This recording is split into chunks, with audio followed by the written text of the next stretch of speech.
አጉላም ልኮ ምናምን እዛ ወንዝ ይታይሻል እዛ ውስጥ ከተቻቸው ከፈለግሽ አለኝ ነው ጸጉሯን በደረቅ ምላጭ ላጨችው እኔም ማበድኩ በሷ ሰበብ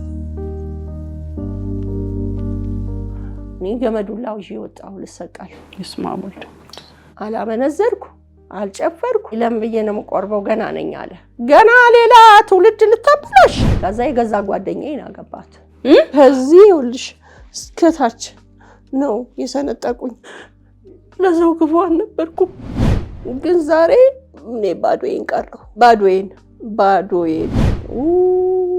ብሎ ይጮህብኛል ራሴ ውስጥ ከዛ ሰው ላኩበት ምን ብለሽ ልጁን እንደወለድኩኝ ከሱ ሌላ እንደ ወንድ እንደማላቅ ነገርኩት ተለያዩ ሲመጡ በዛው ደርገም ነው እንመርመር ቋል ያለም የቤት እመቤት ነሽ በተቀመጥሽበት እሳቶቹ ቦ ይነካሻል ተከታትሎ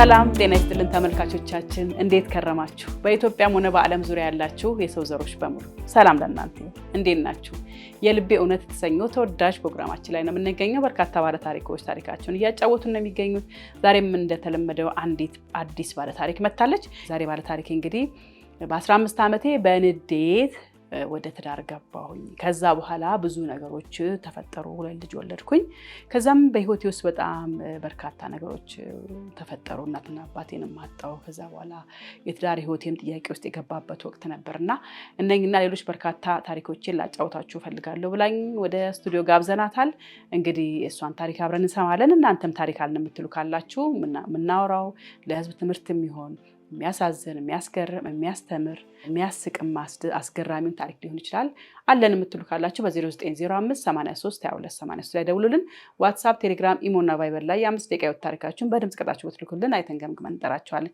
የዛሬ ባለ ታሪክ ምንድነው እንግዲህ አብረን ነው የምንሰማው ይሄን ፕሮግራም ማየት ከመጀመራችሁ በፊት ሰብስክራይብ ላይክ እና ኮሜንት ማድረግ እንዳትረሱ እንግዲህ ወደ ዛሬ ባለ ታሪክ እንዳለን የዛሬ ባለ ታሪክ ምንድነው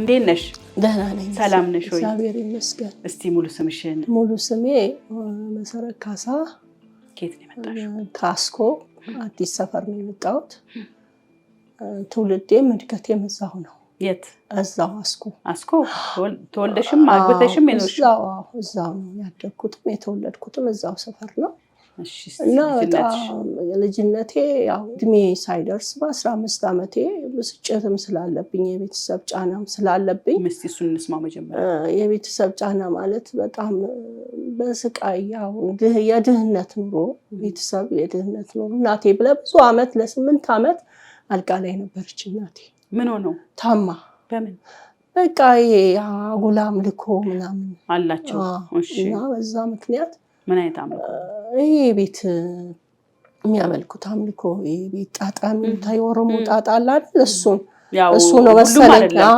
እሱ በቃ ዝም ብላ አንድ እጇን እግሯን ያዛትና ዝም ብሎ 8 ዓመት ሐኪም የሚያውቀው በሽታ ዝም ብላ ትተኛለች 8ኛ ዓመቷ አረፈች ታስታሚያቸው ነበር አንቺ እኔ ልጅ ነኝ እኔ ምንም አላውቅም ማን ነበር እህቴና ትልቋ እህቴናት የምታስታመማት እና በሷ በኩል በጣም ጫና ይበዛብኛል ያው ምግብም ያው እናቴ ናት ድብቅ አድርጋ የምትሰጠኝ እሷ ወጣ ስትል ደብቃ ትሰጠኛለች ማ እህትሽ እናቴ ኃይለኛ ነች እህቴ ትንሽ ኃይለኝነት አላት እና እኔ ደግሞ በጣም በረሮ ነኝ የዛን ሰዓት በቃ የትም እሮጣለሁ ጠፋለሁ አስቸግራለሁ በቃ ለምን በቃ እንዴት በቃ አላ አይደል የአጉል እድሜ ላይ ስላለሁኝ ምንም አይታየኝም 15 ቤት ውስጥ በቃ ምንም አላውቅም በቃ ምንም ስለቤተሰብ ስለምን አላውቅም እሮጣለሁ የት ነው የምትሄጂው ዝም ብዬ ከጓደኛ ጋር ከምን ጋር ውላለሁ ማታ እዛው ቤት ገባለሁ ሲባል እቺ ልጅ ሰውየው በጉልበት በኃይል ወስዶኝ አረገዝኳት ለካ ያሁን ባለቤቴ የመጀመሪያው ባሌ ቦይፍሬንድ ያሽ ፍቅር ያዘሽ ምንም አልያዝኩትም እሱ በጉልበት ነው ሌላ ነበረ ፍቅረኛዬ ደፈረሽ ይሄኛው ደፈረኝ ወስዶ ደፈረኝ። ግን በቃ እሱ ወሰደ ማለት ነው። አላውቅም ልጅ ነኝ። እንዴት ተጋለጥሽ ለመደፈር? ወሰደኝ እንትን ነበረ ወታደር ነው ሰውየው፣ ወታደር ነው። ወደ ካምፕ ወሰደኝ። ወደ ካምፕ ነው የሚሰሩት። ወስዶኝ በመኪና የት ወደ ዝዋይ ወሰደኝ። ምን ብለሽ ገባሽ መኪና ውስጥ? ምንም አላውቅም። አላውቀውም። ከዛ እሱ ለካ ያቀኛል ያጤነኛል። ከዛ ወሰደኝ አክስቱ ቤት አስቀመጠኝ። ዝም ብሎ አክስቱ ቤት አስቀምጠኝ ሽማግሌ ለህቴ ላከ። ከደፈረሽ በኋላ ከዛ አረገዝኩ። በዛው ግደሜ አረገዝኩ። 15 ዓመት ገና 15 ዓመት ወደ 16 እየተሸጋገርኩ ከዛ ዶክተሮች ራሱ ስትወስደኝ እህቴ ለማዋለድ ሰሜን መዘጋጃ ያኔ ሐኪም ቤትም ብዙም ሰሜን ስትወስድ እንደ እርጉዝ ናት እንደ ቆይ ቼክ እናድርጋት አሉ። ሲያዩኝ እርጉዝ ነኝ። ከዛ ትወልዳለች አሉ። ምጥም አልበዛብኝ ወለድኩ። ሴት ልጅ ወለድኩኝ። እዛው እነሱ አረሱኝ። እሱም እየመጣ እየጠየቀኝ ምን ሲል በቃ በኃይል በአለ ፍላጎቴ ስለ እንደዛ አይነት ነገር አይኑን ላፈራልኩ። በቃ አስጠላኝ። ለምን በፍቅር ያደረኩት ነገር አይደለም፣ በግዳጅ ስለሆነ በጣም አስጠላኝ። አይንህን ማየት አልፈልግም። ልጄና እናቴ ጋር አሳድጋለሁ። እናቴ ነበረች ያኔ። እናቴ ጋር ጣል አድርጌ ስራ ሰራለሁ። ለስራ ጎበዝ ነኝ፣ በጣም ሰራለሁ። ምን ሰራሽ? የቀን ስራም በዚህ ብርጭቆ ፋብሪካ የሚሉትን ታውቂው እንደሆነ እዛ ፋብሪካ ተቀጥሬ እሰራለሁ። አንድ ሳምንት አዳር፣ አንድ ሳምንት የቀን እሰራለሁ። ከዛ ወጣለሁ፣ ልጄን እንከባከባለሁ። እንደዛ ስል ልጄም አደገች። የ3 ዓመት ከምናምን እያለች ከሌላ ፍቅር ያዘኝ። ባልዮሽ አለ? የለም እሱ ሄዷል። በቃ ጥለሹ ወጣሽ? እኔ በቃ ከሱ ጋር ወዲያው ነው የተለያየነው። ወዲያው አልቆየውም፣ ደቂቃም አልቆየውም። ይቺ ልጅ የ3 ዓመት ከምናምን እንደሆነች የሆነ ሰው ወደድኩኝ፣ የልጆቼን አባት። ከዛ ከሱ ጋር አለምንም አንገራገር እዛ በቃ ጉስቁልና ህይወት ውስጥ ስላለሁኝ የልጅሽ ልጅ ታሳድጊ? አዎ በቃ ተጎድቻለሁ፣ በጣም ተጎድቻለሁ። በቃ በጣም ጉስቁልቁል ብያለሁ። እንደማይሆኑ ሆኛለሁ። በቃ እሰራለሁ፣ እሮጣለሁ፣ አመጣለሁ፣ ለፋለሁ። በቃ ለሷ ነው ለልጅሽ። ከዛ በቃ የጉስቁልና ህይወት እንዲህ እስቲ ለምን አሁንስ እኔ በዚህ እድሜ እንደዚህ መንገላታው ምን እዳለብኝ ብዬ ጠፋሁ። ከቤት ጠፍቼ ልጅቷን ጥዬ ጠፋሁባቸው። ጠፍቼ ወደ አሩሲ ሄድኩ። ማጋ?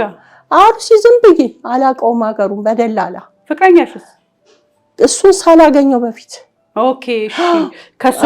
ከሱ በፊት ከዛ ጠፍቼ ሄድኩኝ አሩሲ የሚሉት ሀገር ግራዩን ቀኙን አላውቀውም። እዛ ወሰደኝ ደላላ ሰው ቤት፣ ሙስሊሞች ቤት። ስጋ ነው የሚያርዱት፣ በግ ነው የሚያርዱት፣ ምንድነው በቃ እሰራለሁ። እንደዛው ስሰራ እዛ ደግሞ አንዱ ሊደፍረኝ ፈለገ። እዛ ቤት ነዋሪ? አዎ እንዲህ ናትና መሰረት አሁንስ ይብቃኝ አልኩና ጠፍቼ መናኸሪያ ወሰዱኝ ሰዎች። አዲስ አበባ የሚል መኪና ደሞዜን ሰጠኝ አልኩት። 2 ወር እንደሰራው ደሞዜን ሰጠኝ ሰውዬው። ኧረ በአላህ ይሁንብሽ ተያት ሂጂ ምናምን ወድጄሻለሁ ጎበዝ ነሽ እኮ ምናምን። አይ እኔ ማንም ሌላ ችግር ቢያመጣብኝስ እኔ ደግሞ ገበያም አትላኩኝ ስል እምቢ አላችሁ። ገበያ በወጣው ሰዓት እያጠመዱኝ ነው ወንዶቹ። ያው መልክም አለ ቁመናዬም ጥሩ ነው። እንደዚህ አልወላለኩም። ጥርሴ ሙሉ ነው፣ ፀጉሬ ሙሉ ነው። ጥርሴ ሙሉ ነው። ታሪክ አለው። ጥርሴን በህመም ነው እንደዚህ የረገፈው። የለም እኮ ይሄ ሁሉ የለም፣ ባዶ ነው።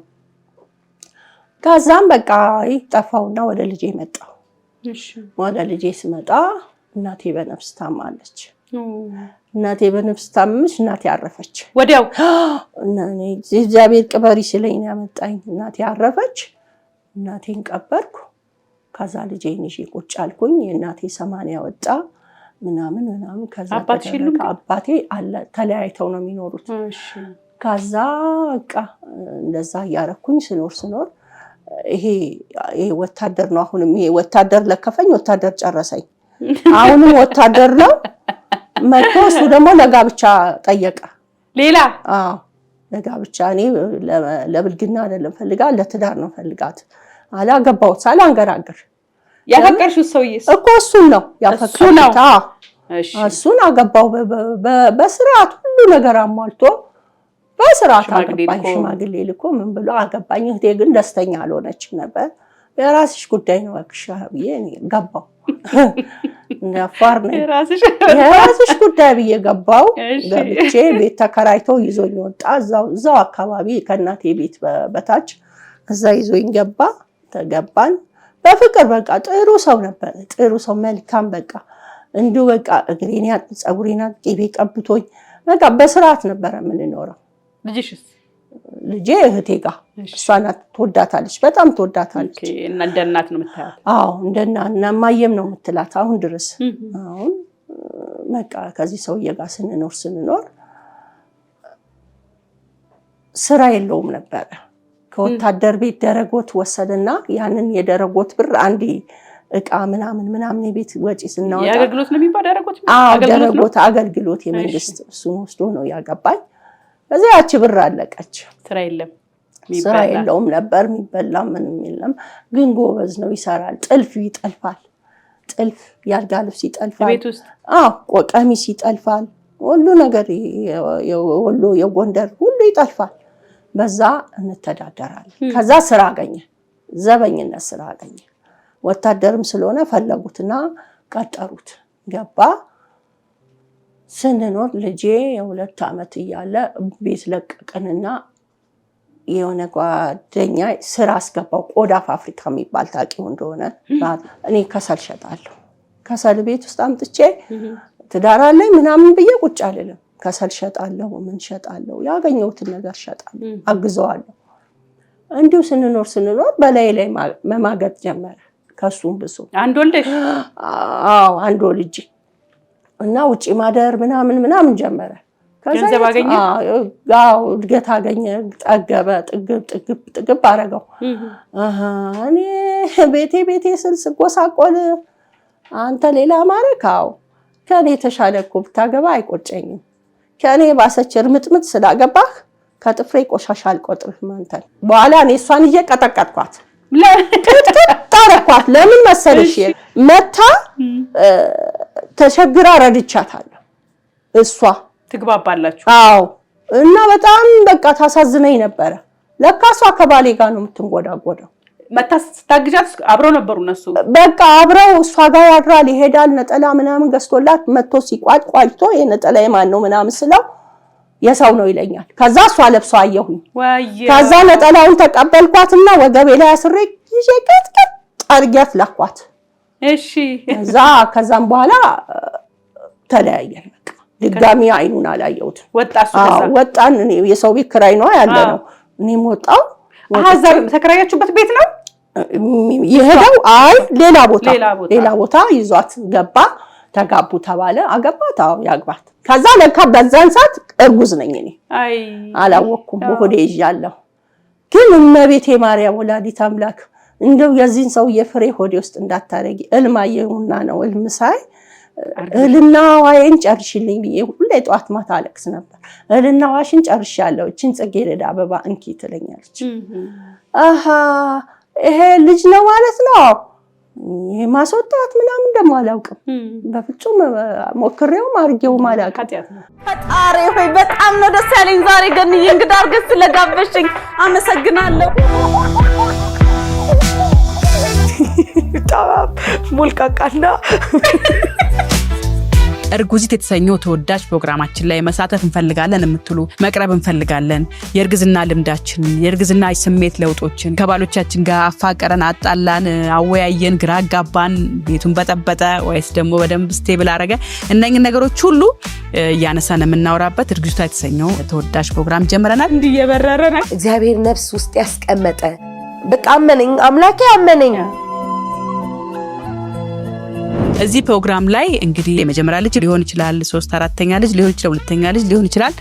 አርግዛችሁ ብዙ ግራ የተጋባችሁ እርጉዚቶች በ0952 56 22 67 ወይንም በ0905 83 22 83 ላይ ደውላችሁ እርጉዚቶች እንድትመዘገቡ ጥሪ አቀርባለሁ። ብትፈልጉ ከባላችሁ ጋር፣ ካልፈለጋችሁ ደግሞ ብቻችሁን መታችሁ በእርግዝና ወቅት የገጠማችሁን ነገር እርጉዝ የሆናችሁ ብቻ ስቱዲዮ መታችሁ ያለውን ነገር ብናወራ በጣም ነው ደስ የሚለኝ። ቡና አፈላላችኋል። ቡና እያፈላን ሞቅ እያደረግን እንደዚህ ቡና ቁርስ እንደው አቅርበን ምናምን ከፈለጋችሁ ደግሞ ያማራችሁን ብትገልጹልኝም ደግሞ አደርጋለሁ። ሳትወልዱ ኑና ታሪካችሁን በእርጉዚቷ ፕሮግራማችን ላይ አስቀምጡ ማለት ነው ፈልገው ለሚመጣው ልጃችሁም ምን ያህል እንደምትወዱት የምትገልጹበት ልዩ ፕሮግራማችን ነው። በቀበቅ እያላችሁ እንድትቀርቡ ጥሪ ያቀርብላችሁ።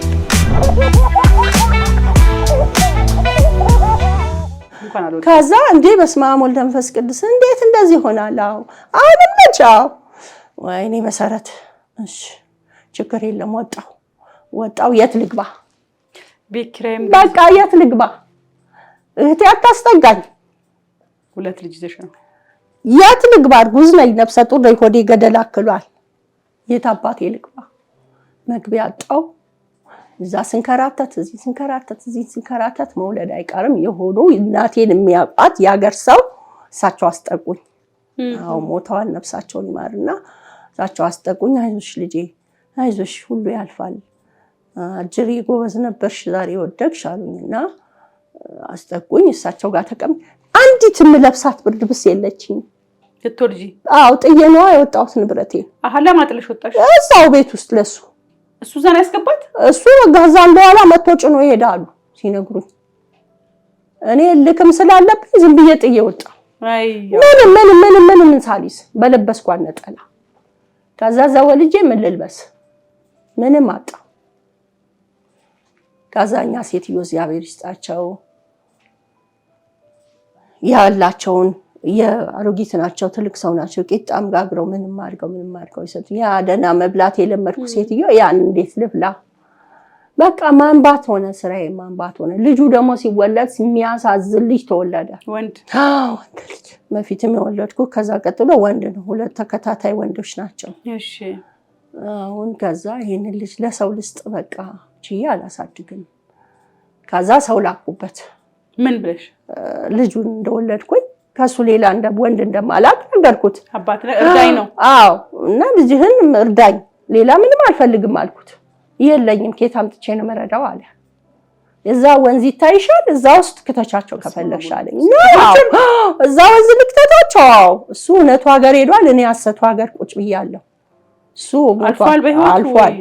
አልፏል ያው የሞተው ቃሽ አድርገኝና ነው አዎ እሺ እግዚአብሔር ታሪክን የሚቀይር አምላክ አለ ታሪክ ይቀየራል ግድ የለህም እነዚህም ልጆች ያድጋሉ ግን ትዝብት ውስጥ አትግባ እርዳቸው እነዚህ ልጆች በፍጹም ከዛ ስንት ይቆርጥልኛል 15 ብር በስንት ዓመተ ምህረት ማለት 83 ኦኬ 15 ብር 15 ምንድነው መገዛበት በዛና 15 ብር ያቺን 15 ብር ሄጄ እቀበልና መጥቼ ድንቿን ምንዋን ገዝቼ ሰጣቸዋለሁ ከዛ ቤት ክራይ ምን ልክፈል እሱን አዝጌ ሄድና እንዲ አስተኛና መደብ ላይ እንጀራ ጋግራለሁ የሰርግ ኦኬ የድግስ የአርባ የምን በቃ አልመርጥ መስራት ስራ ገባው በቃ ጉልበትም አለኝ ጤናም አለ አልታመምም ራስ ምታት አላውቅም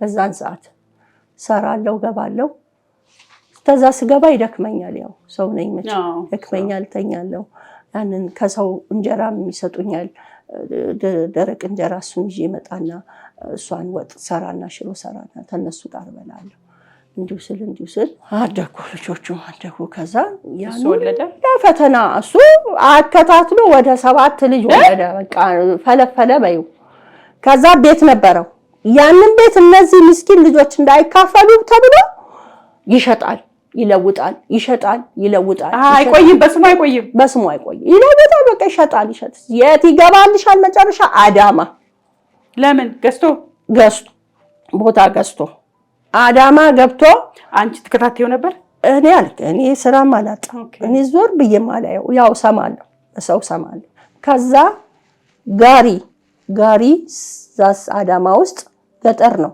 እቺን ቁርጭምጭሚቱን ህፃን ልጅ ይመታዋል ቴታኖስ ማስወጋት ሲችሉ ወደ ሆዱ ገብቶ ሳምንቱ ሞተ ተብሎ ተደወለልን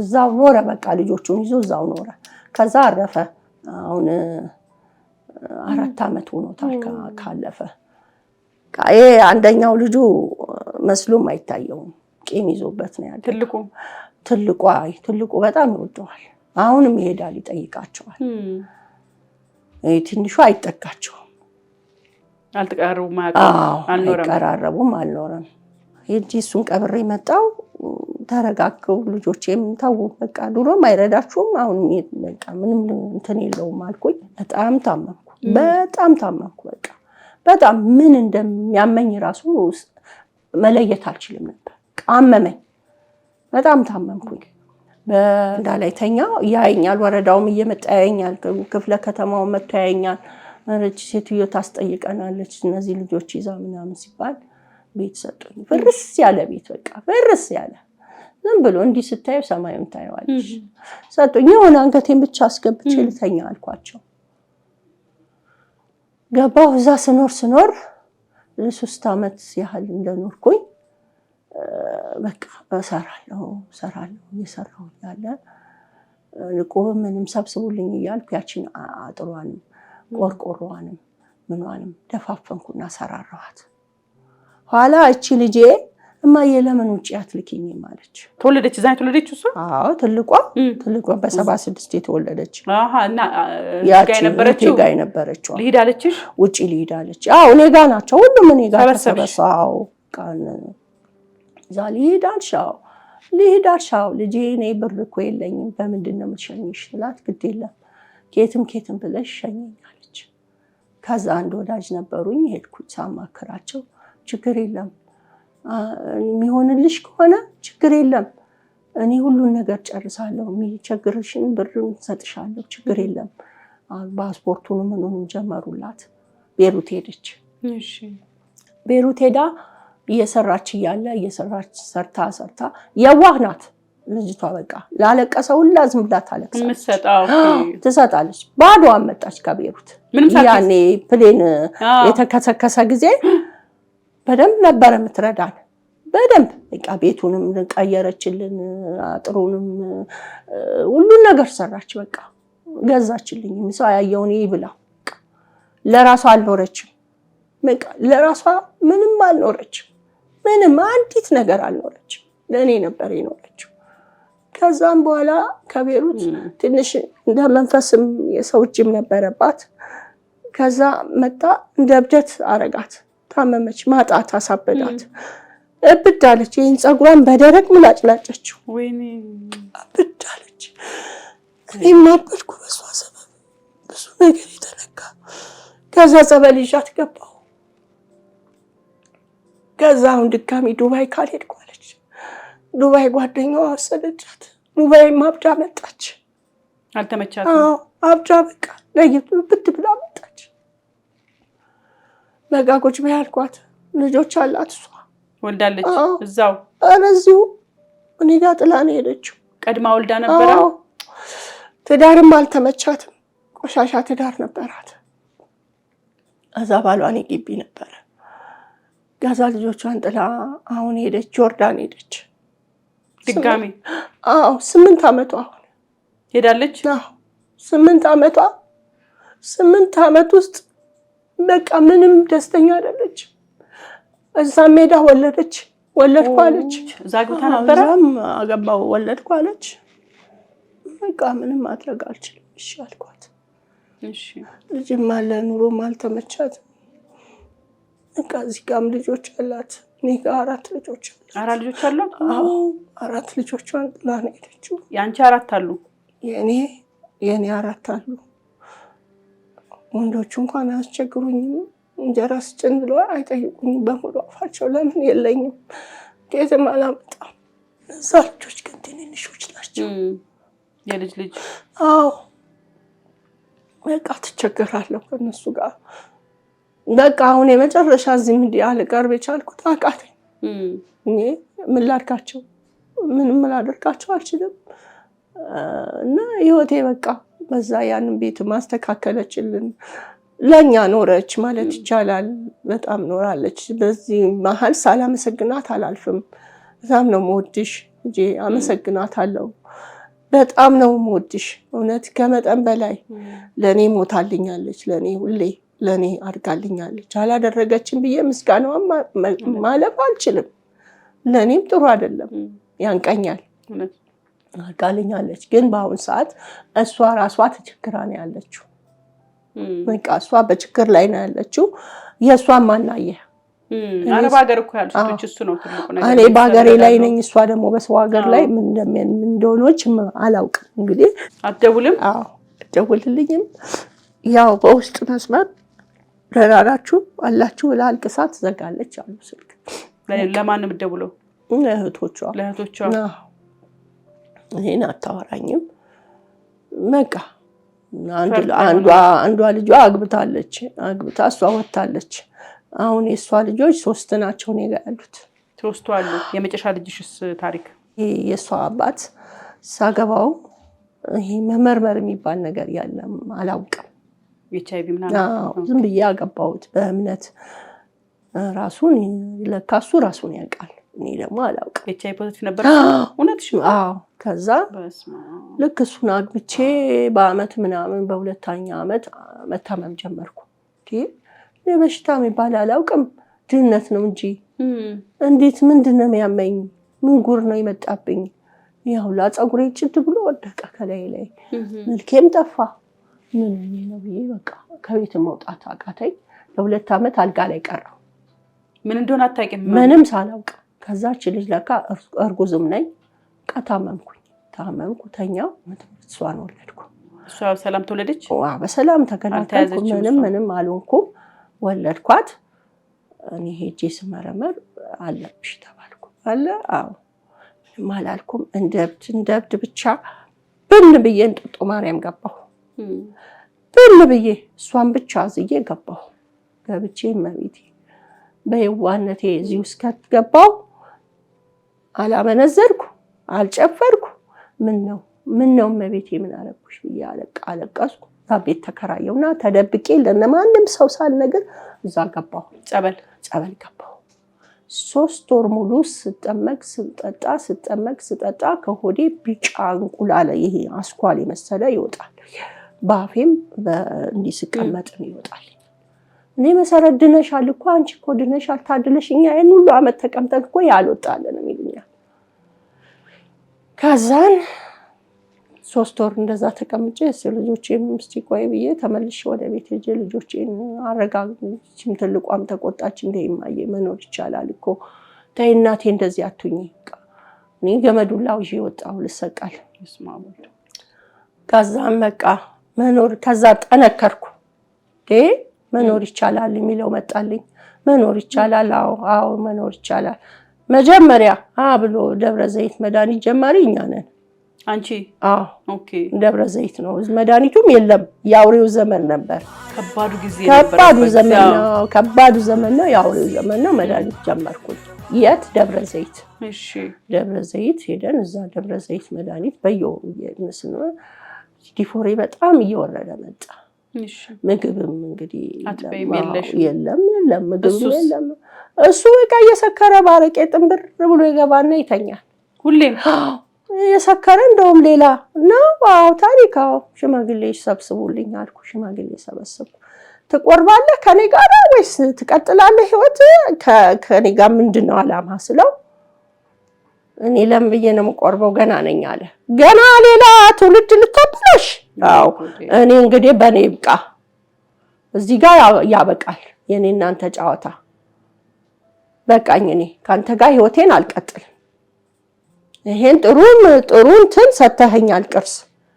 ስለዚህ እኔ ደግሞ ከእግዚአብሔር ጋር ተጣብቄ መሞት ነው የምፈልገው፣ ንስሐ ገብቼ ስጋ ደሙን ተቀብዬ እንጂ ካንተ ጋር እንደዚህ መሆን አልፈልግም። ካንተ ቆረጠ፣ ተለያየን፣ ተፋታችሁ? አዎ። ማወቅሽን ሲያቅ ምን አለሽ? ቆይ ማወቅሽን ሲያቅ ተንቀጠቀጠ፣ እንደ መርበትበት ሆነ። ሆስፒታል ይፈልጉሃል ምናምን ስለው ለምንድን ነው የሚፈልጉኝ ምናምን አለ። ከዛ አወኩበት። ከዛ ሄደ፣ በግዱ ሄደ። ለምን እንደዚህ ታደርጋለህ ምናምን ሲባል ምን መልስ ይስጥ? ከዛ የገዛ ጓደኛዬን አገባት። እዛው የገዛ ጓደኛዬን አገባት። እሷ ደግሞ ባሏ ለካ በዚህ ኬዝ ሞቷል። እኔ አላውቅም። እኔ ደግሞ እሷን እንከባከባለሁ፣ እንደዚህ እርዳታ አንዳንድ ሰዎች እንዲያረጉላት፣ ቤት ኪራይ እንዲከፍሉላት እየለመንኩ እጄ ሰጣታለሁ። አገባችሁ? አዎ አገባች። ደስ ነው ያለኝ። ለምን እንዴ እኔ ተላቀቀኝ እኮ ከባድ ነገር ነው። እስካሁን ከሱ ጋር ብኖር እሞታለሁ። ቀጥታ ሞታለሁ። መጠጥ አለ፣ እንደገና ግንኙነት አለ። እኔ አልፈልግም፣ በንጽህና የመኖር ነው ፈልገው። በፊትም ይሆናል ሆይ ሲሉኝ ነው እንጂ እኔ አልፈልግም ልጆቼ ማሳደግ ነው ፈልገው ብያለሁ እኮ። በግድ ነው እኮ ያጋቡኝ። እዛ ያው አሁን እሱ የሞት አፋፍ ላይ ነው እንግዲህ ያለው። በጣም ከስቷል፣ የመጨረሻ ደረጃ ደርሷል። እንጃ እንግዲህ አላቀለትም አለ። እዛ ሰፈር ነው ማየው፣ እኛ ጋር ማይመጣ እና እንደዚህ ነው ታሪኬ። ከማው ልጅሽ ደህና ነች? አዎ እግዚአብሔር ይመስገን። ዋናው አሁን እኔ ከዛ በኋላ ነው እንግዲህ ህመሙ የተጓዳኙ የባሰብኝ እንጂ እሱ አልጎዳኝም። እሱ ምንም አልጎዳኝም ስለውነት። አዎ ለምን እሱ አንዳንድ ምን መጠጥ ሱስ ከሌለብሽ ወንድ ሱስ ከሌለ እሱ ምንም አያረግም። እሱ ቁጭ ነው የሚለው፣ ተከብሮ ነው የሚቀመጠው፣ አክብሮሽ ነው የሚኖረው። በቃ መድኃኒትሽን በሰዓት መውሰድ ባለው ነገር አርፈሽ ቁጭ በይ ነው። ግን ሴቶቹ በብዛት ህይወታቸውን የሚያሳልፉት ከወንድ ጋር እየሄዱ እየዘለሉ እዛም እዚህም እየረገጡ ነው ህይወታቸው የሚቀጠፈው እንጂ ይሄ አይደለም። እኔ አሁን የጎዳኝ ተጓዳኙ ነው። ከዛ በኋላ ዲስክ መንሸራተት ተባልኩ። ዲስክ መንሸራተት በጣም ብዙ አመት ቆየብኝ። ጳውሎስ ነው ክትትሌ። እዛ ጳውሎስ ወደ አቤት ላከኝ። አቤት ሆስፒታል ሰርጀሪ መሰራት አለበት ተባለ። መንቀሳቀስ አቅቶሽ ነበር? በቃ መንቀሳቀስ አልችልም። ይሄ እጄ እንደዚህ ነው፣ በቃ ይሄ እጄ እንደዚህ ነው፣ በቃ ይሄ እጄ እንደዚህ ነው። አይኔ ቫይብሬት ይመታል፣ በቃ ዝም ብሎ እንደዚህ ይንቀጠቀጥ ነበር። እና ሽንትን መቆጣጠራችን በኋላ ትንሽ ሲቆይ አለኝ ዶክተሩ፣ አስፈራሩኝ በቃ። እና በቃ እሺ እሰራለሁ ብዬ ማንንም ሳላማክር ፈርሜ ራሴ ገባሁ። ተሰራሁ በ2011 ዳር 12 ተሰራሁ። ከዛን ወዲህ ምን መጣ? ዱላ መያዝ መጣ። መነሳትም ያቅተኝ ጀመር። ያኔ ተንቀሳቀሽ ነበር ወይ ይዞሽ? ያኔ እንደ ልቤ ሄዳለሁ። እጅሽ ነው የተያዘው? ማንም እጄ ነው እንጂ እንደ ልቤ ሰውም አይዘኝም። እንደፈለኩሽ ቅንጥር ብዬ የትሙዬ ቤተክርስቲያን አስቀድሼ እገባለሁ። የህክምና ስህተት ተፈጥሯል ማለት እንችላለን? የህክምና ስህተት ሳይሆን የኔ ስህተት ነው። ምንድነው የኔ ስህተት? ምንድነው ማለት ጥሩ ነው። እኔ ማስታመም ነበረብኝ። ከሰርጀሪ በኋላ ተኝቼ ማስታመም ነበረብኝ። እኔ ችግሬ ደግሞ ስላላስተኛኝ ልብስ አጠብኩበት። ወይኔ የሰው ልብስ ነበር። አጎንብሼ ልብስ አጠብኩ። የሰው ልብስ ግድ ነው። እዚህ ጋር መብላት ልጆቹ መብላት አለባቸው፣ እኔ መብላት አለብኝ። ራብ ክፉ ነው። ከዛ ልብስ አጠብኩ፣ የሀገር ልብስ አጠብኩ። እስከ ምሽቱ 4 ሰዓት ሳጥባ መሸው። ከዛ አንድ ብርድ ገባኝ በሰውነቴ። ከዛ ቀና ማለት አቃተኝ። በማግስቱ ምንድነው እሱ የሚያመኝ ስል ለካ ጣ ብሎ አጥንቴ መልሶ ወርዷል።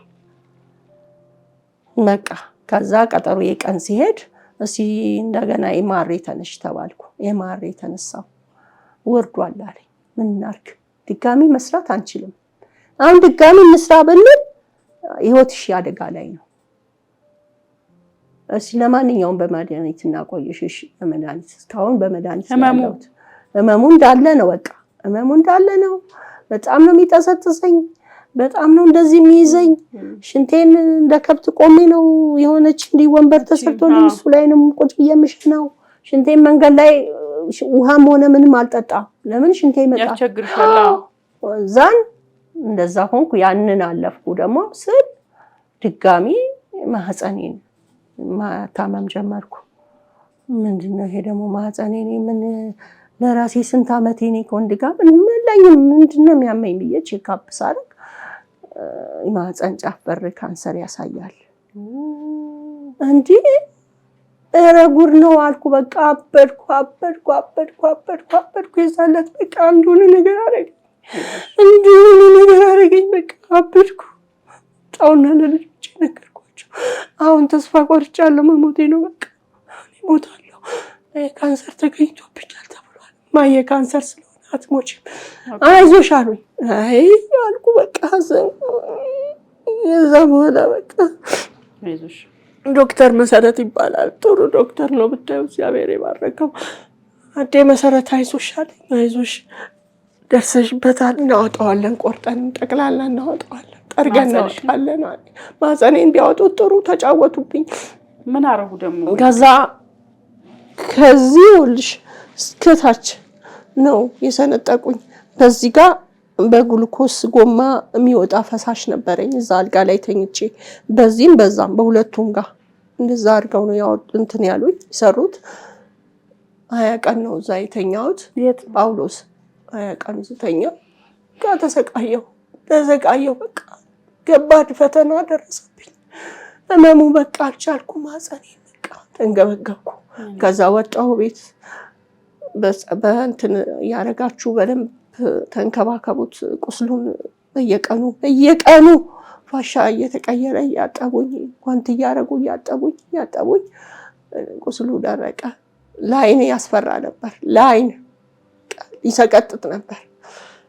ከዛ ድጋሚ የተወሰደው ናሙና ላይ አሁን ድጋሚ ደግሞ ያሳያል አሉ ካንሰሩ። አዎ ጨርሶ አልወጣም አሉ። እንዴት ይሆናል? በአስቸኳይ መሰራት አለበት። ጥቅምት ሰኔ 5 ተሰርቼ ጥቅምት 14 ድጋሚ ተሰራው። በ4 ወሩ ቁስሉም በደንብ አልደረቀም። ግድ ነው ተሰራው። የመጀመሪያው ሰርጀሪ በጣም ከባድ ነው። ከባድ ጠዋት 2 ሰዓት የገባው 11 ሰዓት ሰርጀሪ ከሰርጀሪዋ። የሁለተኛው ቀለል ይላል፣ እንደማየው ከሆነ ቀለል ይላል። ቶሎ ነው የጨረሱልኝ። ወጣው እዛም ተኝቼ ወጣው። 2 ሰርጀሪ ማህፀን የተሰራ፣ ወገቤ አንዴ የተሰራ። በቃ አሁን ይሄ በድን ነው። በቃ ይሄ በድን ምንም እሳት እንኳን ቢያቃጥለኝ አይሰማም። ማደንዝዣው ነው ምን እንደሆነ አላውቅም። በቃ እና አሁንም ውስጡ ቁስሉ አልዳንም። ይጠዘጥዘኛል፣ ያቃጥለኛል፣ በቃ በጣም ያሰቃየኛል። እንደ ልቤ መንቀሳቀስ። ከዛ ነው ማህፀኔን ከተሰራው በኋላ ደግሞ ባሰ። በቃ ከጀርባዬ ጋር ከምኑም ጋር ስለተገናኘ ሁለቱ ሆነና አንድ ላይ ሳበኝ። አሁን በጣም ነው በቃ ህመሙ እየከፋ መጣ። ግፊትም ነበረኝ በፊት። ሰርጀሪ እንደተሰራው ስኳር መጣብኝ። ኢንሱሊን እዛው ያለው ኢንሱሊን አስጨመሩኝ። በጣም ኦቨር ነው ስኳሩ የነበረው። ከዛን አቡነ ሀራ ጸበል ሰዱኝ አልኳቸው። አቡነ ሀራ ጸበል ሄድኩኝ። ባክን አልኩ፣ አለቀስኩ። ጠጣው ጸበሉን፣ ስኳሩ ጠፋልኝ። በጸበሉ በፊትም ስለሚያቃጥለኝ ምግብ በጣም ከባድ ነበር። መድኃኒቱ ያቃጥለኛል። እሱን ተውኩት። አቡነ ሀራ እንደፈለክ አድርገኝ፣ በጸበል አድነኝ አልኩ። አሁን ፓስተር ላከኝ፣ ስኳሩን አሰሪ ያለኝ። ውጪ ማሰራት አልቻልኩም ዶክተር፣ እኔ ብር የለኝም። እንደምታይ ለብሼ ሲሄድ ሰው ነኝ አይደል አልኩት። ውስጤ ባዶ ነው። እኔ ምንም 5 ሳንቲም የለኝም። ትራንስፖርት ይቸግረኛል አልኩት። አዘነ። እሺ እዚህ ፓስተር አሰሪ የመንግስት አለኝ። እዛ ቀለል ይላል ዋጋው፣ እዛ አሰራው። ስኳሩ ደህና ነው ግን መተው የለብሽም ነበር መድኃኒቱን አለኝ። አይ ተቃጥያለሁ። ግፊቱን አደራሽን የግፊቱን እንዳታቆሚ፣ አሁንም ግፊትሽ ኦቨር ነው አለኝ። የግፊቱን አሁንም ወስዳለሁ። የስኳሩን አልውጥም። የኮሌስትሮል ወስዳለሁ። ኮሌስትሮል ኃይለኛ ኮሌስትሮል አለ፣ እሱን ወስዳለሁ። የአሪቲውን ወስዳለሁ። በቃ እና ያው አሁን ለዚህ ለማህፀኔ ለካንሰሩ በየ3 ወሩ ቼክአፕ አለኝ። ለውጣለሁ። ምንም እንግዲህ ለውጡን ያየሁት ነገር የለም። ህመሙ አሁንም አለ። ባለፈው ውስጥ ያመኛል። አሁን ብጥብጣን ነበር ዶክተሮች። አሁን ቅርብ ጊዜ የሉም። ቀጠሮ ነው ስንሄድ ማንም የለም። ቼክ ማድረግ አልቻልሽም? ቼክ ማድረግ አልቻልኩም። በግልም መውጣት ስላልቻልኩ ዝም ብዬ ቁጭ ብያለሁ። እንግዲህ ምን ሆነው ነገር አልቅም እንግዲህ እና ይሄ ነው ታሪኬ። አይዞሽ። ይሄ ነው እናቴ ታሪኬ። ብዙ ደክሜያለሁ፣ ብዙ ወጥቻለሁ፣ ብዙ ወርጃለሁ፣ አግኝቻለሁም። እውነት ሰውን አሳክሜያለሁ፣ ሰውን አድኛለሁ። እውነት ለምን እንደፈተነኝ አላውቅም። ለሰው ክፉ አልነበርኩም። የተቸገረን አምጥቼ አስተኝቼ አሳክሜ እውነት ስንቱን አድኛለሁ፣ ስንቱን ሰው አድርጌያለሁ፣ መክሬያለሁ። አይዟችሁ በርቱ፣ መኖር ይቻላል። ለምን እንደ ክፉ ሰው እንዲህ ነገሮች እንደዚህ እንዳለብኝ አላውቅም። እኔ እውነቴን ነው ልጄ ከላከችልኝ እንኳን ቀለብ ላከችው እንኳን ሰው ተቸገርኩ ሲለኝ ወደ እሺ አይለኝም። ግን ዛሬ እኔ ባዶዬን ቀረሁ። ባዶዬን በቃ ይህ ነው የማይባል ችግር ተኝቼ አልጋ ላይ ዝም ብዬ ማየት እነሱን ልጆቹን ምንድነው ማረጋቸው? ቢስብኝ ወጣና እንደምንም ነይ ደግፊኝና እስቲ እዛ ቤተክርስቲያን ሄጄ ቁጭ ልበልላለሁ። ቀለል ያለኝ ይመስለኝና ትቼ ቁጭ እላለሁ። መመለሱም ለኔ መከራ ነው። አቅሙም የለኝም። ያው ሕክምናም ጥሩ ሕክምና አላገኘሁም ማለት እችላለሁ። ያው ለምን ብር ያለው በብሩ ደህና ቦታ ሄዶ ይታያል። መዳን ይችል ነበረ ብር ቢኖር። ያው ልጄ ደክማልኛለች፣ ቻለችውን አድርጋልኛለች። ግን ለዚህ ለሰርጀሪ እንኳን ምን ያህል ብር እንደተከፈለን የማውቀው በጣም ብዙ ብር ነው የወጣው። እና በቃ መጨረሻ ላይ እቃዬን ልሽጥ አልኩ። በቃ እቃዬን ልሽጥ፣ እቃውን ሸጬ የሆነ ነገር አድርግላችኋለሁ። እሷም ደክሟታል እንግዲህ። እማዬ ምን ትሸጫለሽ? ምንድን ነው የምትሸጪው? ቴሌቪዥኑን ነው የምትሸጪው? ይሄ ቴሌቪዥን ተሸጠ ማለት እነዚህ ልጆች እንዴት ነው የሚሆኑት? እማዬ ትንሽ ለወጎ ነው ሲቆይ ትንሽ ያው የሰፈርም ሰዎች እግዚአብሔር ይስጣቸው የታመምኩ ሰሞን ያው አዋጡና 4,000 ብር ሰጡኝ። በዛች ትንሽ ለልጆቹ ገዛዛሁላቸው። መድኃኒት የሚገዛ ነበረ። መድኃኒትም አልቻለልኝም። ግማሹን መድኃኒት ስገዛ ግማሹን እተዋዋለሁ። ሁሉን መግዛት አልችልም።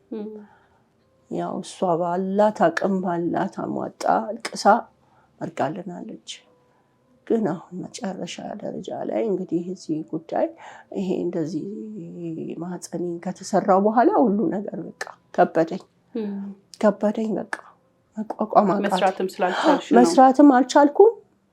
እንኳን አይደለም መስራት የተሰራውን እንኳን እንደነስቼ ወስጄ መብላት አልችልም። ልጆች ከሌሉ ቤት ውስጥ ጭንቅላቴን አንዳንዴ ሰረቅ ያደርገኛል። በቃ ያመኛል። ይሄ እዚህ ውስጥ ጭንቀቱ ነው መሰለኝ። ደግሞ በዚህ ሰሞን ባሰብኝ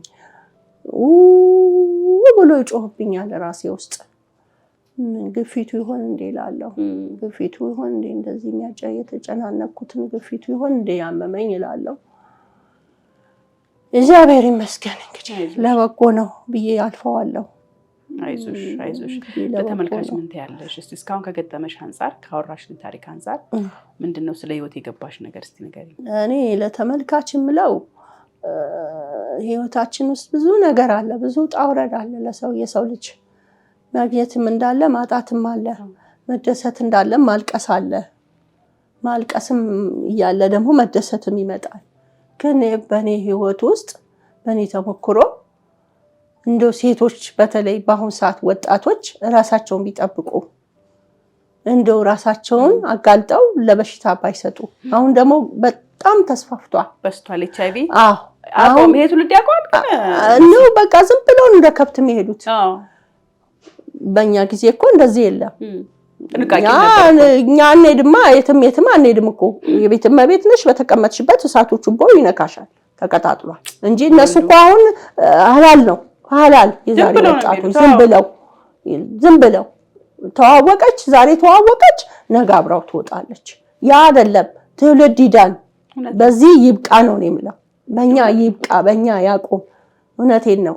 በተለይ እኔን ያየ ሰው እውነት ክፉ በሽታ ነው፣ ቀላል በሽታ አይደለም። እሱም ቢሆን ቅስም ሰባሪ በሽታ ነው። እኔ እንደው ታርጊልኝና ጓደኞቼ በሙሉ አልቀዋል በዚህ ኬስ። አንድም ጓደኛ የለኝም። ከኔ ጋር የመድኃኒት የጀመሩት በሙሉ ሞተዋል፣ የሉም። እኔ ነኝ ያለሁት። ምሳሌ መሰረት ካሳ አለች ይላሉ። አዎ ለሰዎች ምሳሌ ነኝ። እንዲህ ተገንዤ ሁላ ሞቼ ተነስቻለሁ። ለምን እንዳስቀመጠኝ እሱ ነው እንግዲህ የሚያውቀው፣ እኔ አላውቅም። እና ሁሉም አልቀዋል። ለምን? መድኃኒታቸውን በትክክል በአግባቡ አለመውሰዳቸው መጠጥ በመጠጣት እዛም እዚህም በመሄድ ነው ህይወታቸው የተቀጠፈው። አርፎ አይቀመጡ። ለሚለካችሁ ሻይ መስል ሮጥ ስለሚፈልጉ ነው እንጂ አርፎ ታቅቦ ቁጭ ያለ ሰው ይሄ ጥሩ በሽታ ነው። ስርዓት ያስይዛል። በቃ ስርዓት ያስይዛል። እግዚአብሔርን እንድታቂ ያረግሻል። እግዚአብሔርን እንድትጠጊ ይረዳሻል። እግዚአብሔርን እኔ አላውቀውም ነበር በፊት። ፊጋ በሬ ነበርኩ ማለት ለስራ ነው የምሮጠው፣ ለሌላ አይደለም፣ ለስራ። ቤተክርስቲያን አላውቅም። አሁንስ ከቤተክርስቲያን ተጣበቅኩ፣ ከመድኃኒዓለም ተጣበቅኩ። ሰው ለካ ሲያዝ ነው ወደ ፈጣሪ የሚጠጋው። ባለም ሰዓት ወደ ፈጣሪ መጠጋት ነበር። ግን ይሄን አሁን የኔን መልእክት ተከትሎ ይሄን ማድረግ የማይችል ሰው ራሱ ጭንቅላት የለው። እውነቴን ነው። በጣም በስቷል። ከባድ። አሁን ደግሞ በጣም በስቷል። አሁን ራሱ እዛ አሁን እና እኔ ቲቪ 3 ታመምኩ። 3 ቲቪ ታመሜ ሞቼ አለርት ሆስፒታል ተኝቼ፣ አንዴ ጳውሎስ ተኝቼ። ጳውሎስማ ቤቴ ነው። ጳውሎስ ቤቴ ነው። ሁሌ ነው የምተኛው። አለርት አንዴ ተኛው በቲቪ 3 ቲቪ ያዘኝ። 2 ጳውሎስ ነው የታከምኩት። አንዴ የመጀመሪያውን አለርት ነው ሞታለች አልቆላታል ተብሎ ዳንኩት።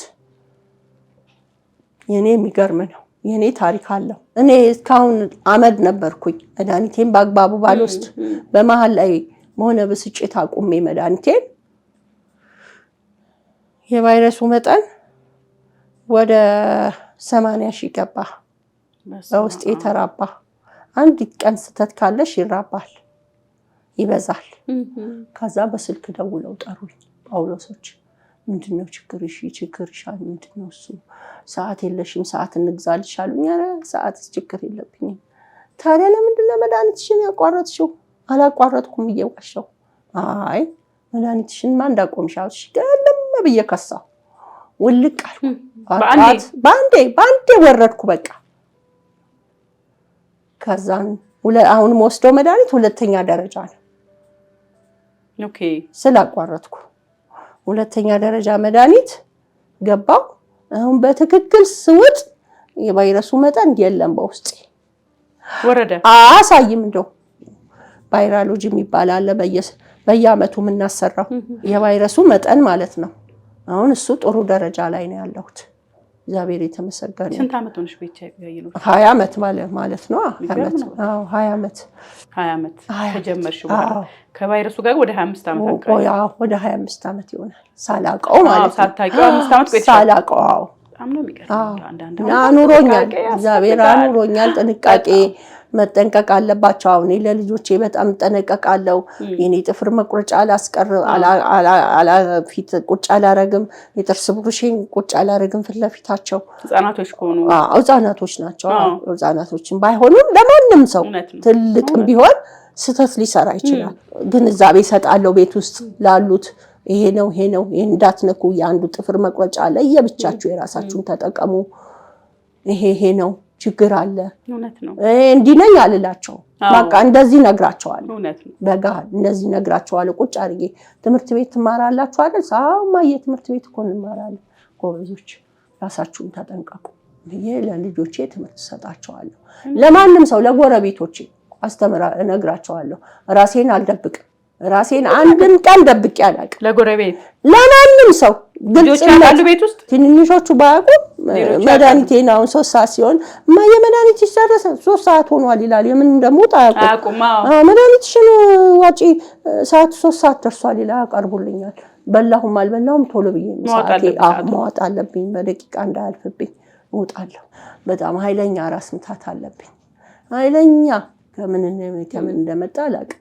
በጣም ጭንቅላቴ በቃ ያመኛል። የሆነ ትኩሳት ይለቅብኛል። ቀሄብ ወሎ ይቃጠልብኛል። ጭንቅላቴ ምን እንደሆንኩ ብቻ አልገባኝም።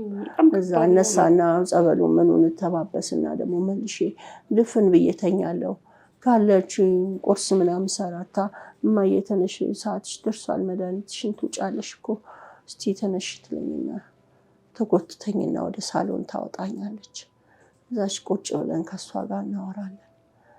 አወራለሁ። አይዞሽ እማዬ በእናትሽ አይዞሽ ያልፋል ሁሉም ያልፋል ትለኛለች። እና በቃ አስቸጋሪ በጣም ከባድ ነው ያለሁት። ብዙ ጊዜ እኔ ጋር የሚመጡ እንግዶች አሉ ብዙ በጣም በተለይ ከምርመራ ጋር በተያያዘ ተለያይተው ቆይተው 15 ዓመት 5-6 ዓመት ምናምን ተለያይተው ሲታረቁ ከቆመበት ነው የሚጀምሩት። ይገርመኛል።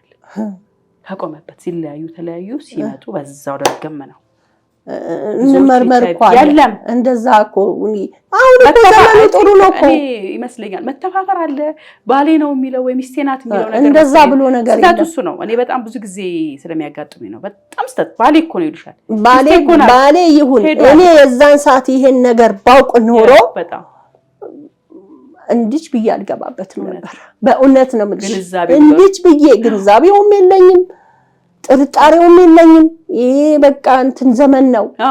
ምንም አይገባም። ያው ዘመን እንዴት ብዬ ነው እሳት ውስጥ ምገባው? ይሄ የራሳቸው ድፍንነት ነው። እውነት ነው።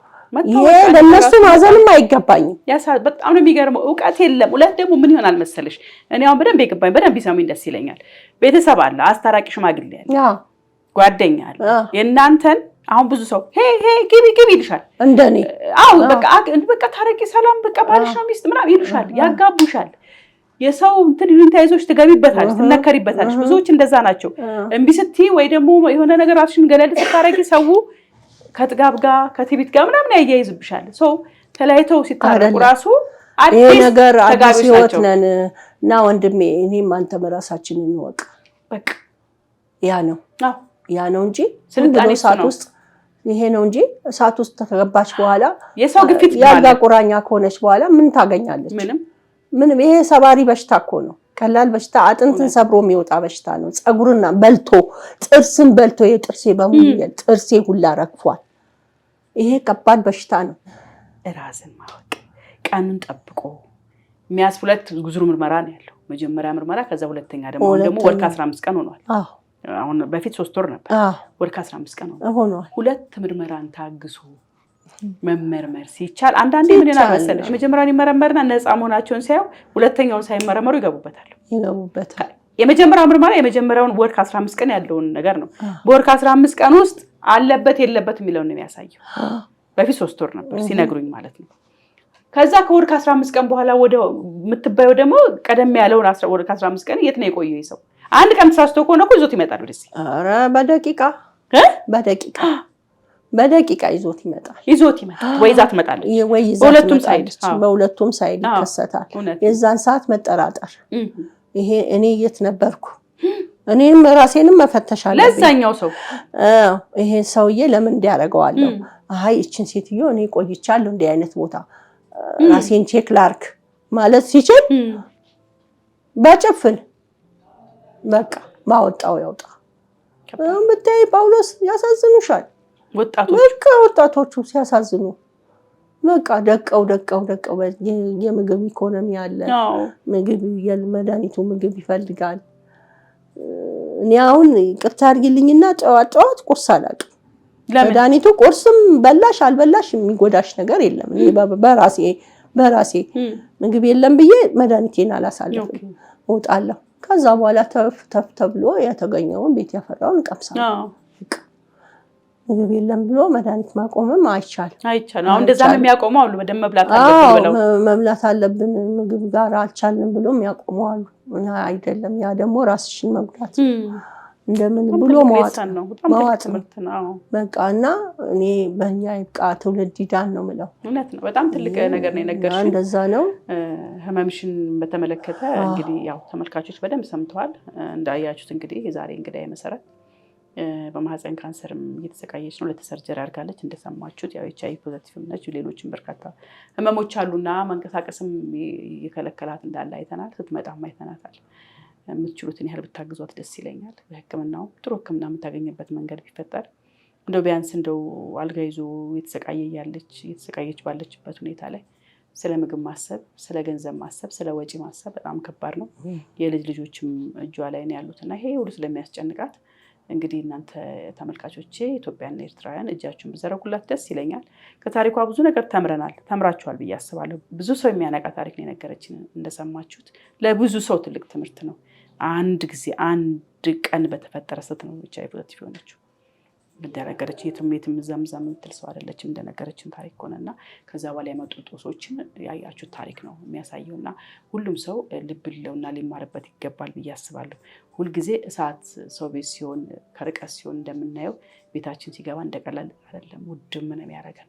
እንደዛ ነው የትኛውም በሌላ ቦታ ብንማርጥ ነው ብልጥ ሰው ከሌላ ይማራል፣ ሞኝ ሰው ከራሱ ይማራል የሚለው ነገር እንዳይፈጠር በህይወታችሁ ውስጥ እያንዳንዱን ነገር ብትጠይቁ መልካም ነው። ከሷ ታሪክ ከሰማችሁት አንፃር ራሳችሁ ምን ላይ ናችሁ? በደንብ ራሳችሁን መርምሩ። ማወቅ ጥሩ ነው፣ መመርመር ጥሩ ነው፣ ራስን መጠበቅ ጥሩ ነው፣ መሸሽ ጥሩ ነው። ህመምን ማንም ሰው አይጋራም። ህመምን ማንም ሰው አይካፈልም። ሊያስታምም ይችላል፣ ሊሰጥ ይችላል፣ ገንዘብ መድኃኒት ሊሰጥ ይችላል። ፔኑን፣ ህመሙን፣ ስቃዩን ግን ከዛ ሰው በስተቀር የሚካፈለው አንድ ሰው የለም። ማን እንደሞተው ማን ይሞታል? ይሄ በደንብ ልብ ልትሉ ይገባል ብዬ አስባለሁና ወጣቱም ትላልቅ ሰዎችም ይሄ ነገር በደንብ አስተውሉት። ከረጅም ጊዜ ጋፕ በኋላ ስትገናኙ ባልና ሚስቶችን ብትመረመሩ መልካም ነው። ትዳር ለመመስረት ስታስቡ ፍቅር ብቻ ሳይሆን ጤናማ አስፈላጊ ስለሆነ መታየት መመርመር መልካም ነው። ይሄን አልመረመርም አልታይም የሚል ከሆነ ወይ የምትል ከሆነ ትዳር ልትሆን አትችልም፣ አብሮ ሊቀጥል አይችልም። ምክንያቱም አደጋ አለ ማለት ነው። መጠንቀቅ ያስፈልጋል፣ ከርቀት ማድረግ ያስፈልጋል ብዬ ነው ማስበው። ልጆቻችንን በደንብ እናስተምር። ቲኔጀር ላይ ያሉ ልጆቻችንን በደንብ እናሳያቸው፣ እናስተምራቸው። በአሁኑ ሰዓት ሄፓታይተስ ቢ እና HIV በጣም እየተስፋፋ ነው ያለው። ካንሰርም እንደዚሁ ሰው አውቀን የምንገባበት ሁለቱ በሽታዎች ናቸው። ካንሰር ግን በራሱ ጊዜ የሚመጣ ችግር ነው ለሁላችንም። ከዚህ ጦስ እግዚአብሔር ይጠብቀን። አንቺንም ምሕረቱን ያምጣልሽ ፈጣሪ። እንደው ተአምሩ እንደው ስኳርሽን እንዳጠፋልሽ ፈጣሪ እንደው ውለት ጸበሉም እግዚአብሔር ይማርሽ። ተመልካቾች ያግዙሻል ብዬ አስባለሁ። አይዞሽ፣ ጠንክሪ፣ ጸሎት አድርጊ። ኢትዮጵያ ሕዝብ በትለቱ ማያሽ ሳይ እውነት ነው። እሱ ነው ትልቁ ነገር። ታሪክሽን ስላካፈልሽን እጅግ በጣም አመሰግንሻለሁ። ፈጣሪ ምሕረቱን ይስጥሽ። ትልቅ ትምህርት ትልቅ ነገር ነው የነገርሽን፣ ትልቅ ታሪክ ነው የነገርሽን። እንደቀልድ እንዳታዩ ተመልካቾች የሚያግዙሻል ብዬ አስባለሁ። የዛሬ ፕሮግራም ይሄን ይመስል ነበር። ፕሮግራሙን ከወዳችሁ ሰብስክራይብ፣ ላይክ እና ኮሜንት ማድረግ እንዳትረሱ።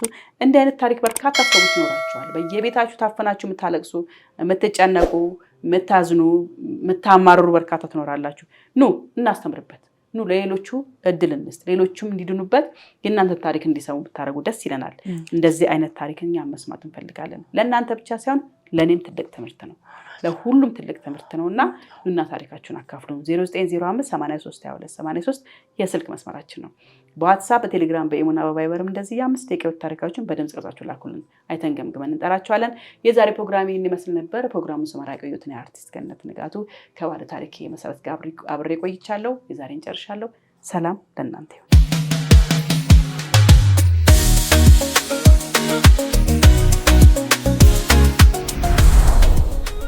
ወገብ ጋር በተገናኘ እንዴት ነው ተደገፍልሽ? የሆነ ሰው ላይ የተደገፍኩ ነው መሰለኝ። የኔ ሶፋ እኮ ነው። እግዚአብሔር ኬክ የሆነ ሶፋ ነው።